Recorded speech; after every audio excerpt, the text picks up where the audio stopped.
आधार के सिर्फ झूठ पे झूठ बोलते रहने से आपका झूठ सच नहीं हो जाएगा ना।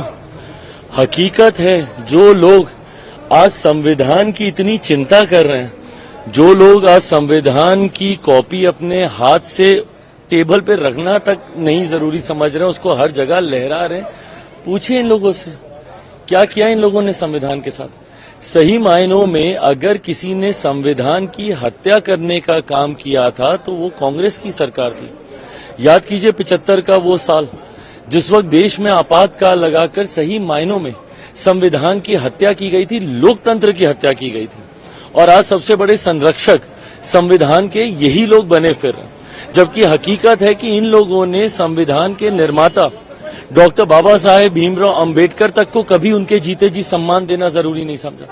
उनको चुनाव हरवाने का काम किया, और तो और उनकी एक तस्वीर, एक प्रतिमा तक भारत की संसद में नहीं थी 89 से पहले, जबकि इनकी अपनी पार्टी के नेता और उसमें भी एक ही परिवार के 3-3 लोगों की तस्वीरें भारत की संसद में लगी हुई थी।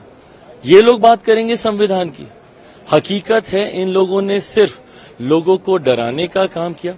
अगर किसी ने सही मायनों में संविधान को सम्मान देने का काम किया, और ये मैं सिर्फ कहने के लिए नहीं कह रहा कि गठबंधन का घटक दल हूं इसलिए नहीं कह रहा, मुझे बताइए ना कब इन लोगों के शासनकाल में संविधान दिवस मनाया जाता था, कब इस तरीके के कार्यक्रम हुआ करते थे। दशकों तक थी कांग्रेस और इनकी अलाई पार्टीज के साथ वाली गठबंधन की सरकारें, कब इन्होंने संविधान को सम्मान देने का बात किया।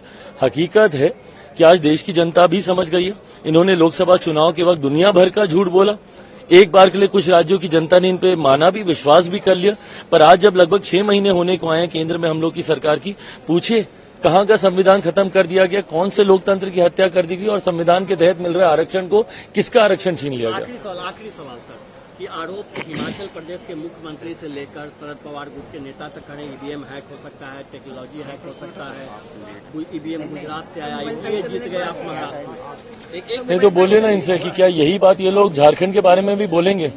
जिन राज्यों में ये लोग जीतते हैं उन राज्यों में इन लोगों की आवाज नहीं निकलती, बट जिन राज्यों में ये लोग हार जाते हैं वहां पे तुरंत ईवीएम खराब हो जाती है, वहां पे भ्रष्टाचार हो जाता है, वहां पे चुनाव आयोग के ऊपर उंगली उठने लग जाती है। ये सिलेक्टिव क्रिटिसिज्म कब तक करते रहेंगे। या तो आप मानिए कि फिर जो झारखंड के परिणाम है वो भी गलत है, आप मानिए कि जिस तरीके से जम्मू कश्मीर में आप लोग वहां पे आए क्या वो गलत है, क्या नेशनल कॉन्फ्रेंस इस बात को मानेगी कि वहां पे जो चुनाव हुए वो गलत हुए, क्या जेएमएम इनका साथ देगी जब ये बोलते हैं कि भैया यहाँ पे जब चुनाव हुए झारखंड में तो उसमें ईवीएम की गड़बड़ी हुई है। हकीकत है सिलेक्टिव क्रिटिसिज्म करते हैं, जहां पे इनके पक्ष में मतदान वहां पर ये खामोश, और जहां नहीं तो वहां पे दुनिया भर के सवाल।